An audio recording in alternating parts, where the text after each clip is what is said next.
Tudo na paz aí, né? Bem, qual é ou quais são, na verdade, né, os assuntos da revisão?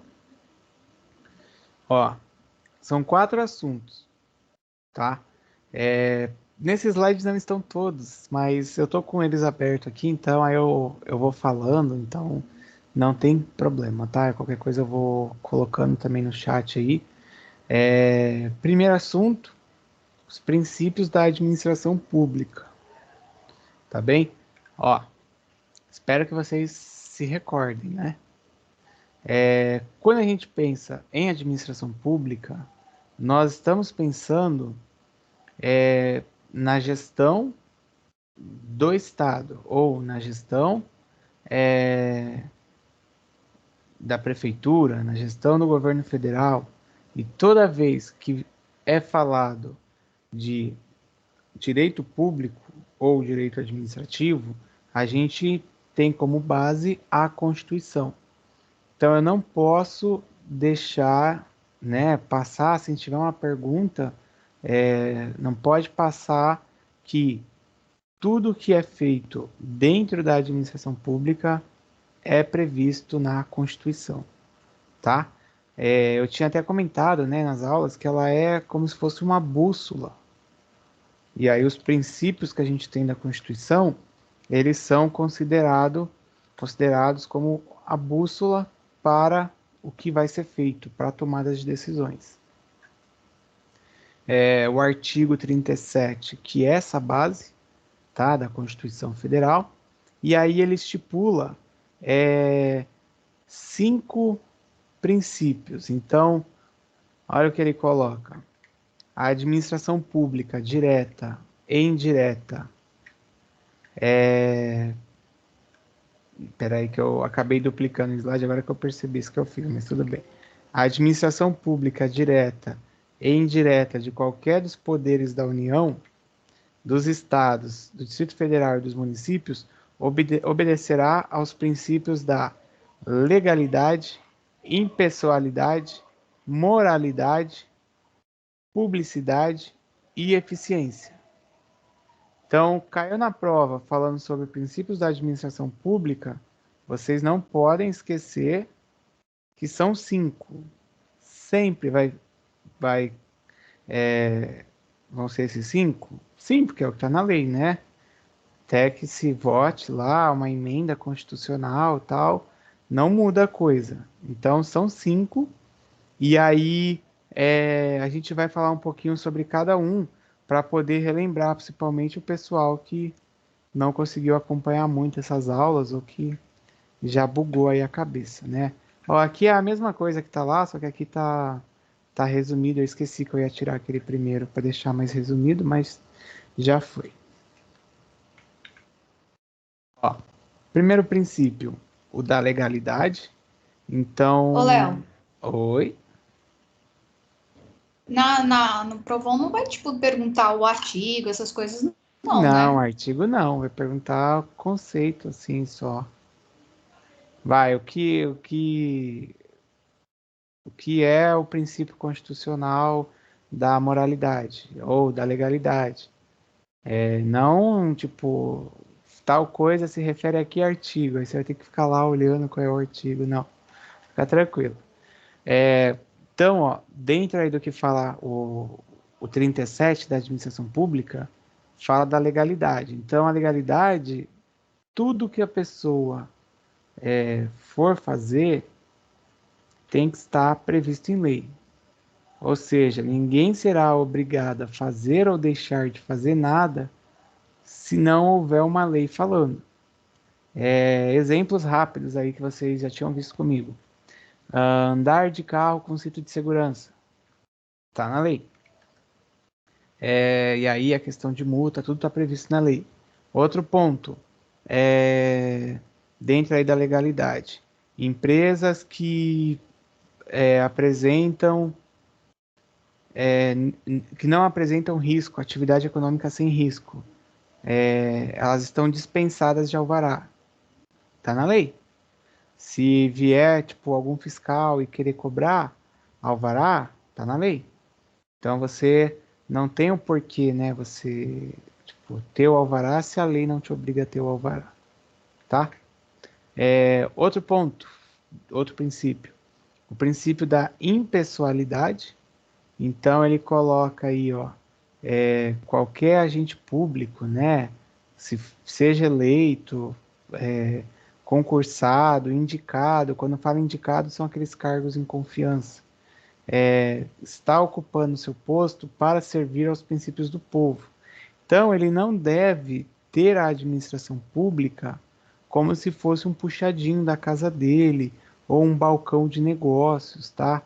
Ele não pode ter. O princípio da impessoalidade é que é aquela história que eu tinha comentado do Billy. Eu acho que eu até falei disso na semana passada, quando eu falei de licitação. Você não pode pegar e pintar a prefeitura das cores do seu partido, das cores daquele seu plano de governo que você fez, o seu marketing lá na campanha. Não pode, porque a impessoalidade, você pode até colocar lá o seu, digamos, o seu brasão do plano de governo, da sua gestão, a sua marca de gestão. Mas você não pode transformar a administração pública como se fosse um puxadinho do partido ou um puxadinho seu. Um exemplo disso, o governo de São Paulo, ele usava governo do, usava governo do estado de São Paulo, e eu acho que era do lado a bandeira assim do estado, meio que formando geograficamente o parece meio que um Z, né, aqui o nosso estado. Aí quando eu não lembro agora, foi o Dória assumiu porque estava o Márcio França e aí aquela briga que eles tiveram, ele mudou e aí ele colocou essa bandeirinha em cima. Então ficou o governo do estado de São Paulo e esse negocinho em cima. Por conta disso, um monte de documento, um monte de coisa, placa, obra, teve que ser readequada. Porque era, né, uma marca da gestão anterior e agora ele está colocando. Agora não, né? Já tem 2 anos aí, ou até mais, é a marca da gestão dele. Mas essa sim, é a marca do governo, tá? Porque a impessoalidade, você não pode pegar e vamos supor, isso já aconteceu. Na eleição, o candidato, não antes da eleição, ele transforma lá a Teoria versus prefeitura. prática. Hã? Na prefeitura, É a teoria versus a prática, né? teoria versus a prática, sim. Ele vai na prefeitura e começa a pintar de uma cor que não tem ligação com a cor da cidade, com a bandeira da cidade. Aí quando chega a eleição, ele vai lá e usa aquelas cores. Você feriu aí o princípio da impessoalidade, então você pode ter problema, principalmente com os adversários que estão de olho, né? Outro princípio que a gente tinha visto aí dos 5, tá? Esse aqui é o terceiro, princípio da moralidade. Então, aquela questão da moralidade que fala, por exemplo, de você contratar parente, de você ferir rotinas aí, ou coisas que tornam a sua gestão ou a sua administração uma gestão que beneficia pessoas, ou que não cumpre regras, que aí você favorece empresas. Então, a moralidade dentro aí da nossa sociedade brasileira, ela é considerada, tá? É claro que aí pode ter coisa que seja relativa, tipo, mas o cara pode alegar várias situações, mas o exemplo aí do nepotismo de contratação de família é o mais fácil para vocês tipo visualizarem essa questão da moralidade, que ele tem que manter aí os bons costumes como regra aí dentro da gestão dele, tá? Porque se ninguém colocasse isso, se já é bagunçado hoje, imagina sem esses princípios que dão esse norte aí. Ia ficar muito pior, a situação ia ficar bem complicada. Os dois últimos, o da publicidade, ele fala aí quanto à transparência dos atos públicos, né, para que aquelas pessoas que fazem parte daquele governo diretamente, tipo a população a quem se destina, seja a prefeitura, o estado, ou a União, que ela fique sabendo do que está acontecendo. Quase agora, aquela publicação da LDO que eu mostrei, e tinha aquela publicação do jornal, é porque está aí previsto no princípio da publicidade, tá? Então, ele demonstra que realmente convocou a população para a LDO, para assistir, para participar, e assim como a licitação que vocês viram, então eu vou fazer a licitação, vou divulgar. Essa divulgação da licitação, ela está prevista no princípio da publicidade, tá? Claro que, né, quando tem aqueles conchavos, não é interessante que você divulgue, porque aí você vai ter mais concorrente que vai concorrer com aquela empresa que você teoricamente queria favorecer, né? Mas é obrigatório por lei fazer isso.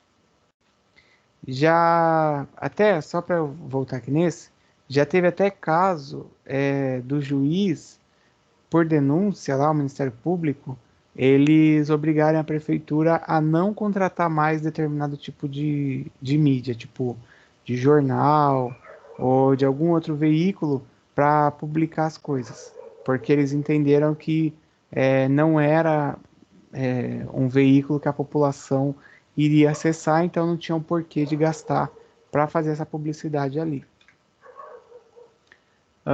O da eficiência, que é o último aqui, ele aborda justamente aquela questão que muita gente acaba reclamando. Que questão? A questão do serviço público funcionar, tá? Porque o serviço público, ele tem que funcionar e ele tem que atender a todos. Então, para funcionar, eu tenho que ter eficiência.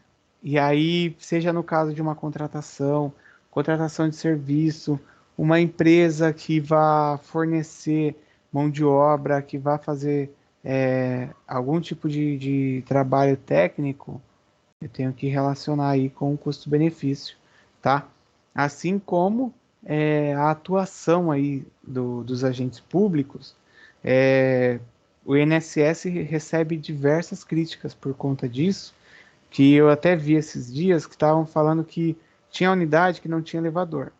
Aí a pessoa que recebia o benefício, por dificuldade em locomoção, eu não sei se era cadeira de roda ou bengala lá, andador, ela foi obrigada eles queriam que ela se apresentasse no andar acima e a pessoa não tinha como ir porque não tinha elevador. Aí queriam carregar a pessoa e deu o maior rolo. Então, quando eu tenho esse princípio da eficiência, as melhores práticas aí, elas devem ser consideradas. Por isso que algumas prefeituras elas fazem convênio com universidades, elas buscam outros países para poder ver o que é que eles estão fazendo, o que está dando certo, para poder trazer. Porque aí você busca a perfeição e melhora o resultado de atendimento, tá? Então são esses cinco. Ó, legalidade, impessoalidade, legalidade com base no que está na lei, impessoalidade, que a gestão não deve ser um reflexo ali pessoal de quem está administrando. A moralidade, a questão de você manter a ordem, a legislação, de você não criar nenhum tipo de lei que venha ferir a legalidade, a questão dos bons costumes, ou que você tome cuidado na sua gestão com essa questão de nepotismo, na publicidade, da divulgação dos atos e o da eficiência aí do bom funcionamento do serviço público e aí a questão do custo-benefício. Quer perguntar aí? Lembravam desse? Não? A gente vai falar das estatais. Buenas? Então tá, vocês estão falando nada, acho que vocês estão entendendo, né? Né, Breno? Breno agora tirou a foto, tá só um B e um M aqui, ó. BM. Breno Moraes. Breno, você não pode reprovar, hein? Você tem que fazer a logística no semestre que vem. Tô dando provão aí para passar. Beleza.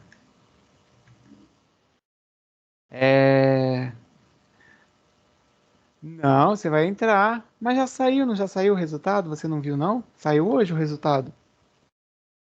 Não saiu hoje? Hoje ou ontem? Você não viu, não? Já saiu a situação.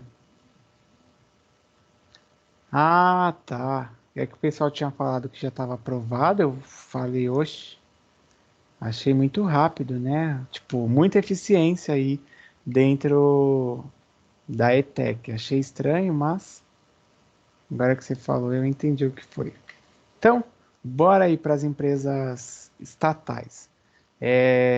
Empresas estatais, a gente trabalhou, caramba, foi acho que em abril, mais ou menos aí. Eu sei que já tem um tempo também.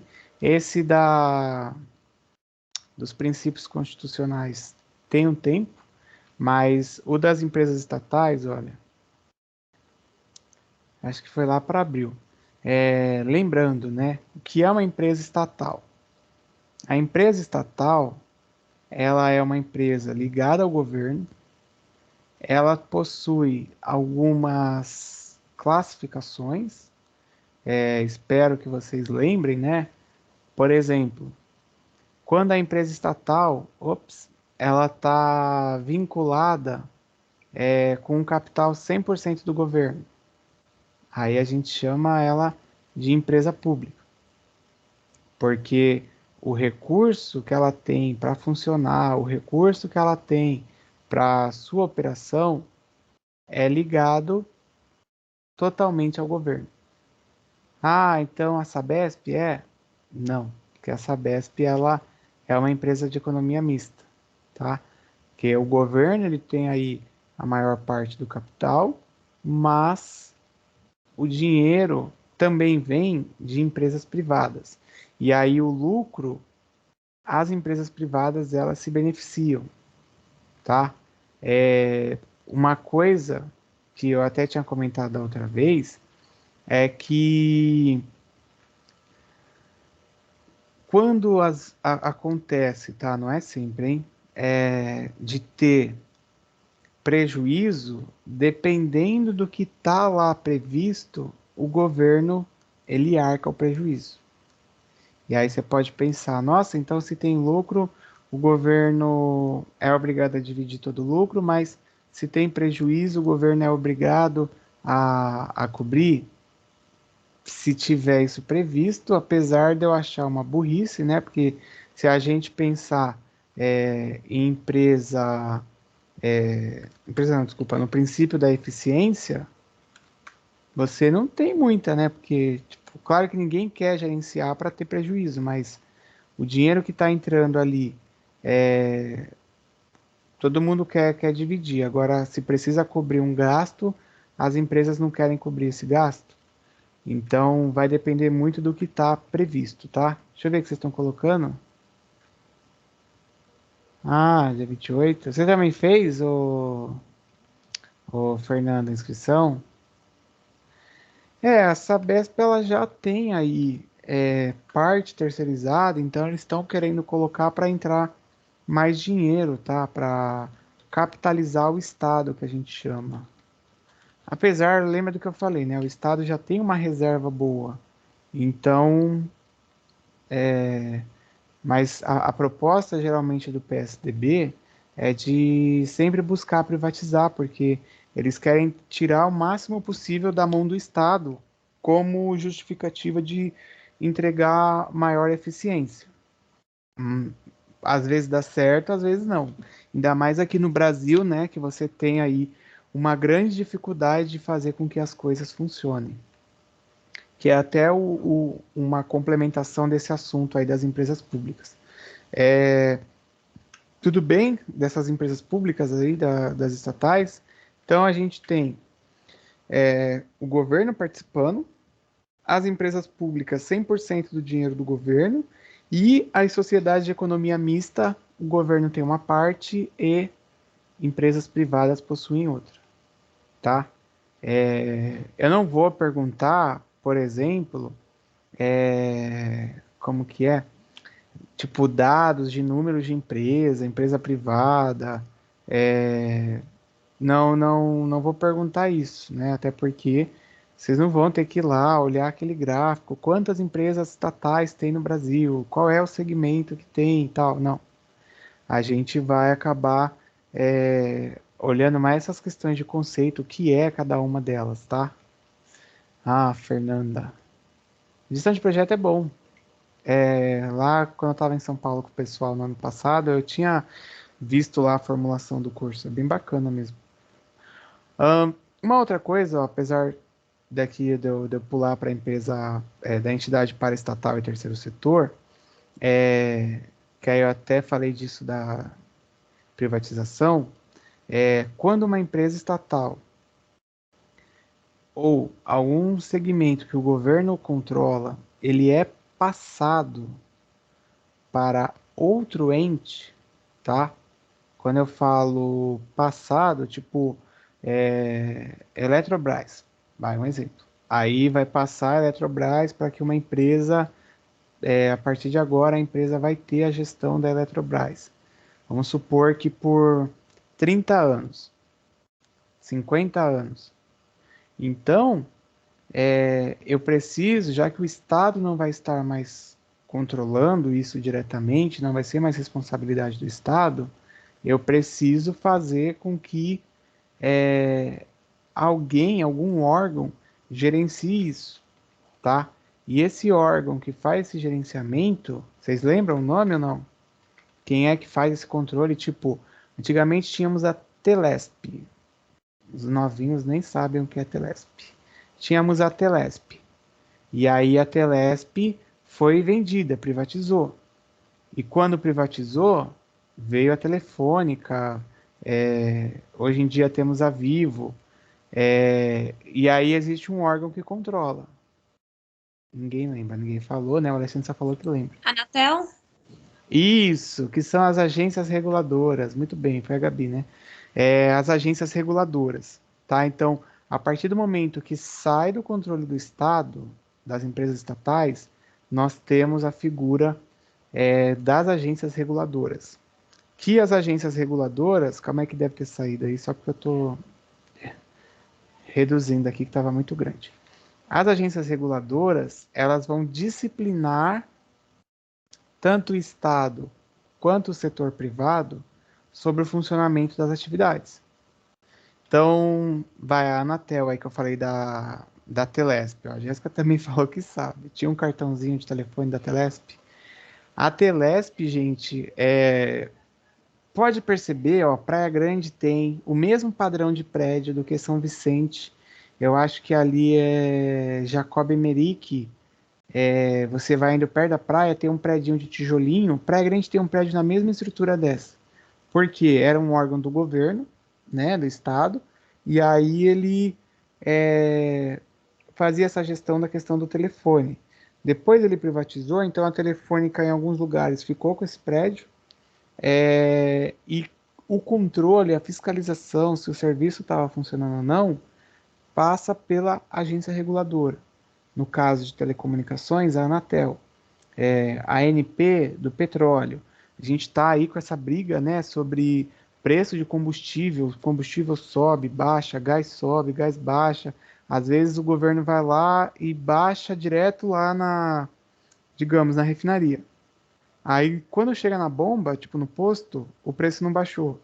Ou o gás, baixa lá o gás. Aí quando chega lá sei lá, na outra gás, Consigás ou qualquer gás, você não vê o preço baixar.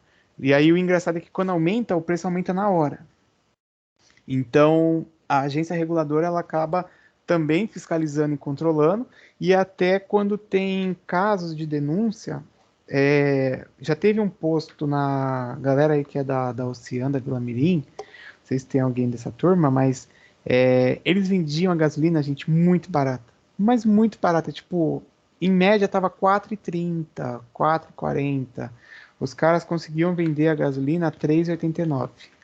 Eu nunca parava, tipo, eu sempre via mó fila, porque geralmente quando eu vinha lá da outra ETEC lá que tem na Curva do S, eu passava em cima na pista e eu via fila. Quando teve aquela greve dos caminhoneiros que o pessoal ficou sem combustível, os caras tinham, eu falei, mano, impossível, ninguém tem gasolina. Aqueles caras têm gasolina. Aí depois descobriram que era tudo gasolina adulterada. Então, era gasolina adulterada e muitas pessoas também entraram denunciando porque deu problema no carro. E aí a ANP, que é uma agência reguladora, ela foi lá e fez a lacração do posto, tá? Então, eles só funcionam mediante a denúncia. Se cair isso na prova, você já sabe, né? Que a fiscalização acontece, mas mediante a denúncia. Pode falar, Alexandre. Boa noite, professor. Boa noite, tudo certo? Tudo certo. Até contribuindo isso aí que você tá falando sobre as gasolinas em conta. Dois postos aí na PG, tomem cuidado, gente. Um em frente ao shopping Litoral. Fica Parece que é da cheio. Petrobras, mas não é. Clonaram o cartão do meu amigo semana passada. E um outro ali perto do terminal Tour de Bastos. Gasolina adulterada. Coloquei no carro, quebrou meu carro. Isso foi faz umas 2 semanas. E gasolina mais em conta, hein? Perto do terminal é Ipiranga, aquele? Isso, parece que é do Ipiranga, mas o preço é totalmente diferente. É complicado Primeira vez e porque única que eu abasteci ali. sabe o que acontece? Eles antes eram reconhecidos, aí eles perderam a bandeira, digamos assim, né? A bandeira. Por ter perdido a bandeira, eles tiraram o logo, mas mantiveram as cores. Até o uniforme dos funcionários é igual. Você olha e tipo, você acha que é Petrobras, mas o cara foi lá e tirou o logo da Petrobras, aquele BR. Aí é só a ANP para controlar, porque se não tem fiscalização, cara, esquece, porque não rola. Sem fiscalização, eles fazem a festa mesmo. É difícil. Ah, já, Orlando? Ei, Laia, hein? Cuidado com o seu carro.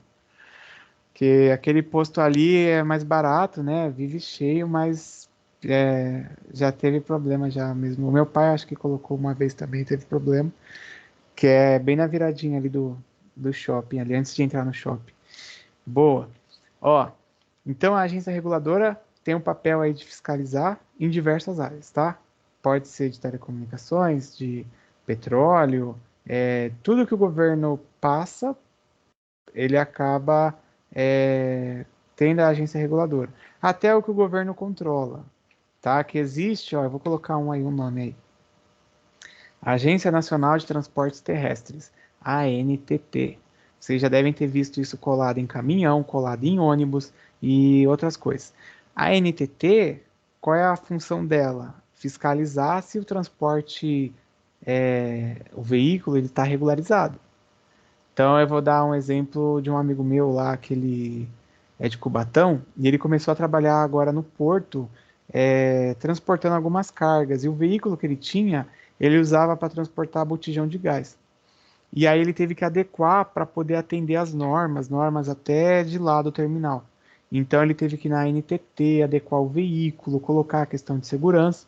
E aí a NTT, às vezes ela monta a fiscalização, tá? Não é sempre, mas ela monta. Somente para pegar época de safra, quando você tem caminhoneiro com excesso de cargas ou coisa do tipo. Então a função dela é fiscalizar, regulamentar aí determinados segmentos, igual tem a Anvisa, tem a outra lá de saúde que eu já tinha falado, acho que é a ANS, que é de saúde. A gente comentou até na época da aula sobre convênio, às vezes o convênio se nega a liberar algum tipo de procedimento. Se você vai na ANS, a ANS, gente, praticamente no mesmo dia, vai. Você manda na quinta até sexta-feira, os caras já resolvem, e aí o convênio tá lá implorando para você tirar a reclamação, tá? Outro ponto aí que a gente trabalhou foi a questão também do terceiro setor e as empresas paraestatais, né, as entidades. O terceiro setor, para quem não lembra, ele é uma entidade não vinculada ao governo, mas que ele dá suporte ao governo. Então, eles não têm aí fins lucrativos. Pode ser que saia da tela, mas eu já vou fazer voltar. Ele não tem fins lucrativos, mas ele atende ao interesse público que nem o governo e nem empresas privadas conseguem atender. Exemplo, levar a educação no morro, no Rio de Janeiro. Tem lá diversas ONGs que fazem isso. Tem em São Paulo, está crescendo muito, uma entidade aí do terceiro setor, eles estão montando como se fosse o Bom Prato. Todo mundo já viu ali o Bom Prato, tem São Vicente, tem Santos, Guarujá. É como se fosse o Bom Prato, só que não é com dinheiro do Estado. Então eles estão montando esses espaços, essas cozinhas, em bairros até bem afastados assim, de áreas centrais, e eles estão fornecendo refeições. Qual é a ideia? Momento de pandemia, pessoas passando por dificuldade, você não tem o Estado atuando ali de forma efetiva, até essa questão do auxílio, né, que teve redução, nem sei se já estão pagando, se vão pagar mesmo, mas o terceiro setor acaba atuando onde o governo não consegue chegar. Isso é bom, mas quando o governo não consegue atuar, é ruim. Acho que foi semana passada ou retrasada que teve um desabamento de um prédio que construíram numa área irregular, que era uma área de mangue, lá no Rio, não sei se vocês chegaram a ver. E aí era um lugar onde as pessoas precisavam de habitação, o governo não conseguiu colocar, quem que fez? A milícia.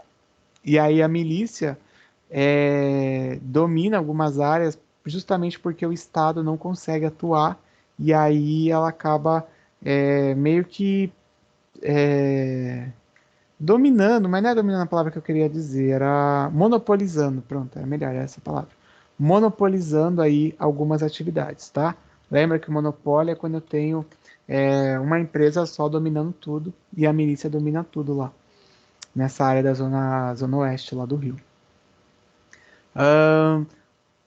Tudo bem quanto a empresas paraestatais, ao terceiro setor e essas empresas de apoio. A gente vai falar da estrutura do governo agora.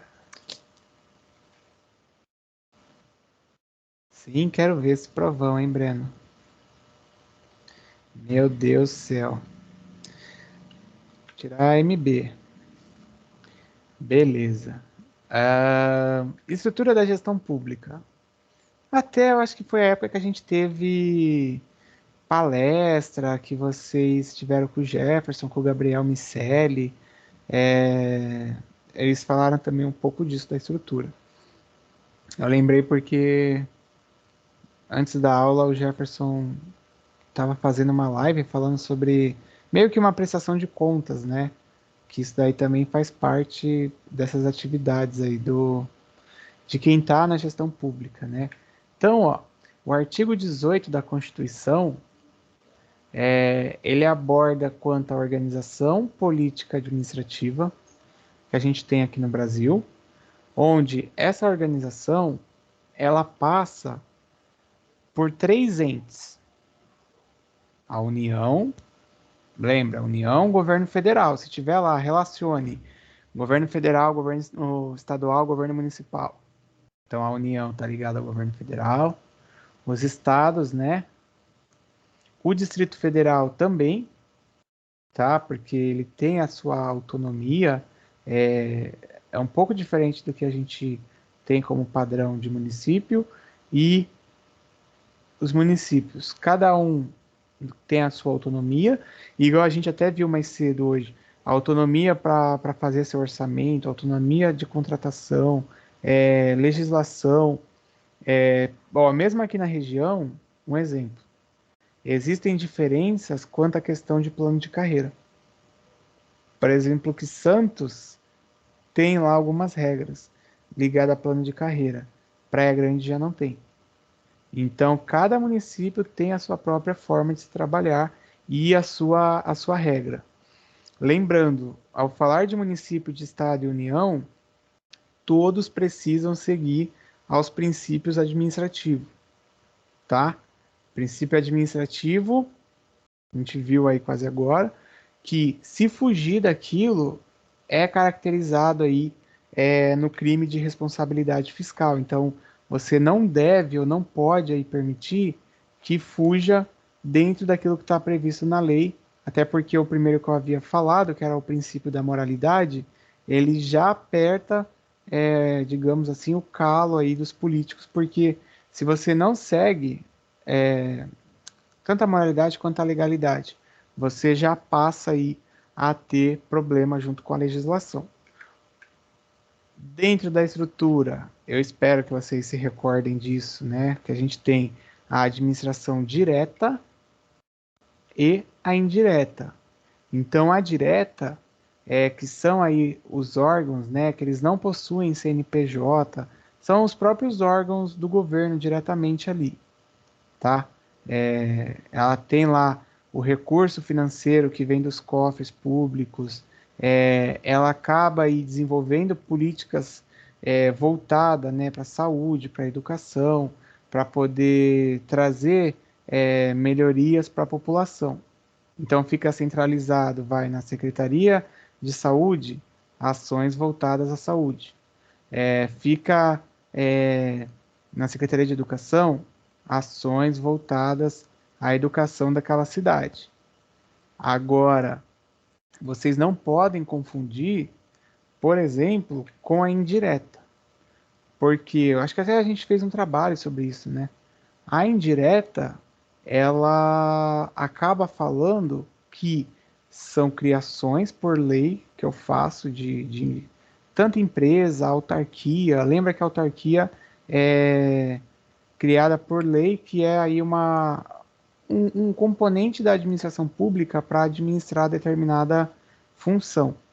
Então, a Sabesp lá, eu acho que a Sabesp é uma autarquia também, que ela é uma empresa pública, mas o próprio Centro Paula Souza, ele é considerado aí como uma autarquia quando houve a lei que criou. Por quê? Uma autarquia, ela tem CNPJ próprio e ela arrecada receita própria. O Centro Paula Souza, ele pode, na verdade ele faz isso. Ele tem cursos de pós-graduação, não esse que a Fernanda vai fazer. Territórios? Aonde? Ah, não. Os territórios os distritos que tem nos municípios, o Breno. Vou te dar um exemplo aqui. Vicente de Carvalho, ele é um distrito de Guarujá. A área continental é um distrito de São Vicente, tem lá a subprefeitura. Em alguns mapas, Solemar, em Praia Grande, é considerado um distrito. Tem cidades que tem distrito industrial, distrito rural, entendeu? São os territórios que compõem aí. Santos tem lá a área continental. Eu acho que lá não tem subprefeitura, mas seria uma área do território da prefeitura. Apesar de ser uma área continental de Santos e que pouca gente conhece, mas lá concentra maior território da cidade de Santos, tá? Onde tem menos pessoas. Uma coisa que ainda eles não resolveram explorar para lá, tá? Então, ó, a direta, órgãos ligados diretamente ao governo, ao orçamento do governo. A indireta pode fazer arrecadações, e aí você tem a descentralização. O governo ele acaba deixando, né, criando empresas para cuidar disso. Igual a gente tinha visto da MTU, que o governo andou extinguindo aí algumas entidades. A MTU, ela era... Ih, saiu da tela, não. A MTU, ela era uma administração indireta. A CDHU era também um exemplo de indireta. A CDHU foi incorporada pela Secretaria da Habitação, tá? Porque a CDHU, ela cuidava de ações ou de projetos voltados à habitação. E aí você tinha a Secretaria de Habitação, que também cuidava de coisa ligada à habitação. Então era meio que redundante, né? Duas unidades aí do governo com gastos e tal, que fazia com que você tinha o mesmo propósito, a mesma função. Então eles...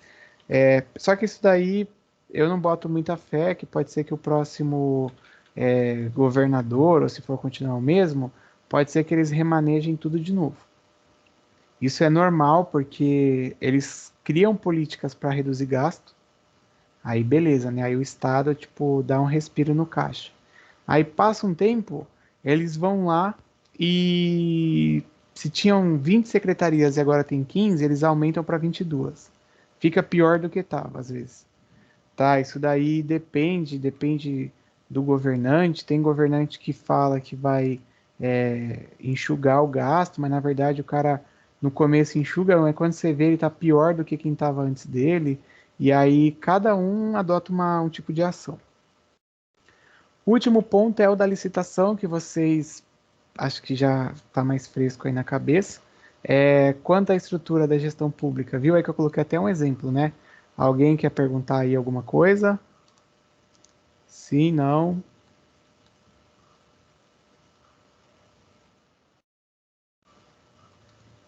Nope. Então tá. Deixa eu ver o chat, que eu não tô vendo o chat. Colocou não, boa.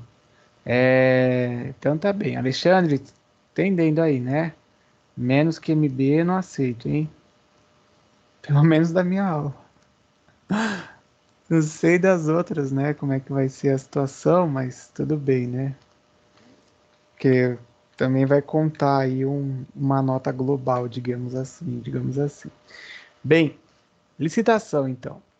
Ó, a licitação, a gente já teve, eu acho que foram 2, 3 aulas aí. É um procedimento, até na aula passada eu falei também, dentro da administração pública, previsto por lei, que é a Lei 8.663, 66 de 93, tá? Que é aquela chamada de 8666/93.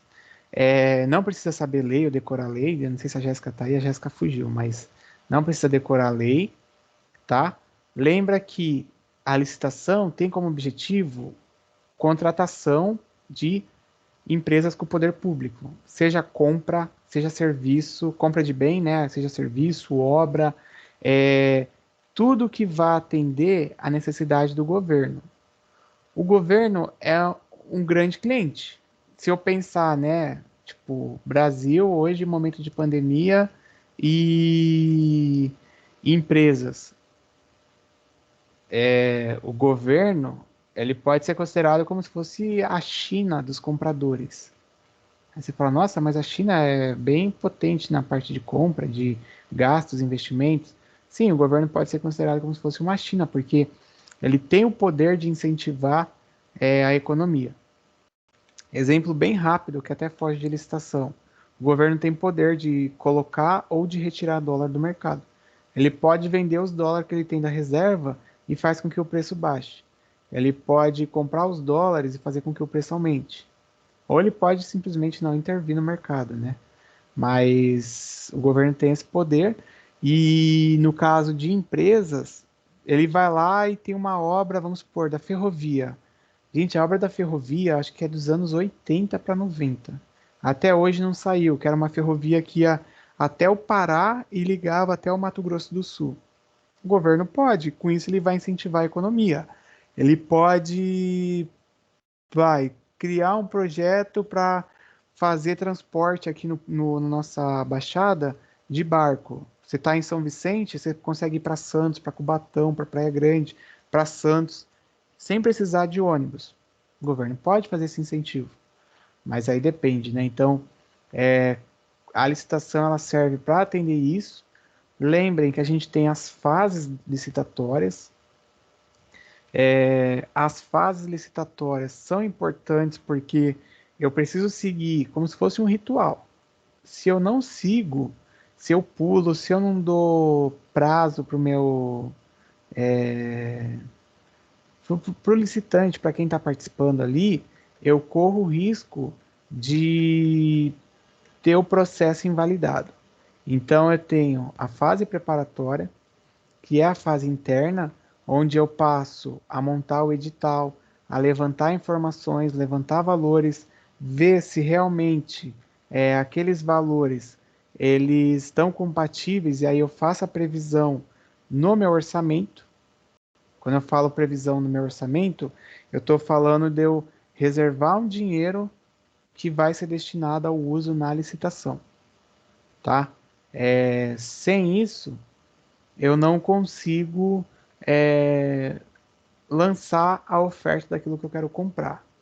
Lembrando que quando eu lanço essa oferta, eu tenho a divulgação do edital para todos os interessados. E eu tenho que dar, conforme a lei, essa permissão para que todos façam. não permissão, né, mas eu tenho que dar essa oportunidade de todos participarem desse processo, tá? Então, há a divulgação do edital, e aí na divulgação do edital, na sequência, as empresas apresentam suas propostas, os seus lances, elas vão lá e dão o valor que elas estão dispostas a oferecer para o governo, até porque, eu não lembro se eu cheguei a comentar disso, mas é como se você fosse num atacadista. Quando o governo lança uma oferta dessa, pensa assim, Secretaria de Educação, pode ser até de São Vicente, que é a maior que tem aqui da região, ela vai comprar caixa de todinho, pode ser algo surreal, né, para quem já estudou na escola municipal. Caixa de todinho. Ela não vai comprar como se fosse a escola particular ali do Zé ali que vai comprar para a cantina, tipo 100 unidades. A prefeitura tem X mil crianças, então ela vai comprar aquela quantidade multiplicado por vários, porque dentro do cardápio são vários dias que ela vai fornecer aquilo. Vai comprar bolacha, biscoito lá, seja de salgada, seja de maisena, vai comprar aquele valor vezes X, porque são várias crianças e são vários dias que eles vão ofertar. Então, a ideia é que você tenha ganho pela quantidade comprada. Então, eles apresentam a proposta, existe aí até chance de negociar, de você reduzir a proposta, reduzir o lance. Não esquece que por eu dar oportunidade igual a todos, princípio da isonomia, eu acabo também favorecendo, entre aspas, as cooperativas e as pequenas e médias empresas, tá? Então, as micro e pequenas empresas são favorecidas e têm, para isonomia. E elas têm aí preferência no processo de compra. Depois disso, ó, vai para o julgamento, que eu analiso lá cada proposta, cada empresa, faço o processo de habilitação. Se a empresa atendeu todos os requisitos, ela fica habilitada, ela fica ali, digamos que no cadastro de espera para ser chamada a sua compra. Claro que eu posso habilitar, a empreiteira lá que eu tinha falado, do Alexandre, em primeiro lugar, mas pode ser que a empreiteira da Maria Eduarda entre com recurso. E aí vai ter a fase de julgamento do recurso. Aconteceu isso com a Ponte dos Barreiros há pouco tempo. E aí, depois do recurso, se a Maria Eduarda tiver a razão, aquilo que ela apontou, eu altero o ranking, ou então o Alexandre ele sai ali da habilitação, ele perde o direito de participar. Ou ele muda lá, ele cai no ranking. Pode ser que a Maria Eduarda vá para primeiro e ele vá para segundo. Quando tem isso aí, geralmente a briga é entre o primeiro e o segundo. Se eles não são fechados entre eles, o primeiro e o segundo lugar briga, qualquer vírgulazinha ali que o cara acha estranho, ele reclama. E aí, no final, a gente tem a homologação, tá? Que é a contratação ou o fechamento aí desse processo. Então, em resumo, a licitação é isso. Olhem também os exercícios que eu tinha dado. Lembra daquele exercício que tinha aquele quadrinho que vocês fizeram? Tá nos slides o quadrinho. Usa também para estudar, porque eu lembro que no dia que eu dei, teve até uma dúvida lá, né, que vocês tiveram na tarefa que eu tinha colocado. A forma que estava lá apresentada tal, gerou dúvida aí para vocês. Tá bem? É isso, liberar vocês aí para o próximo momento de aula. Vou colar aqui, ó, o quadrinho que eu falei, né, para poder não somente falar, mas também mostrar, e vou deixar ele aqui para finalizar a aula com ele aí na tela. Tá? Que aqui são as fases da licitação. Então, é importante que vocês fixem também na hora de estudar para a prova, de olhar esse quadro aí e usar. Tá bom? Alguém mais quer perguntar alguma coisa? Senão eu já libero aí para a gente partir.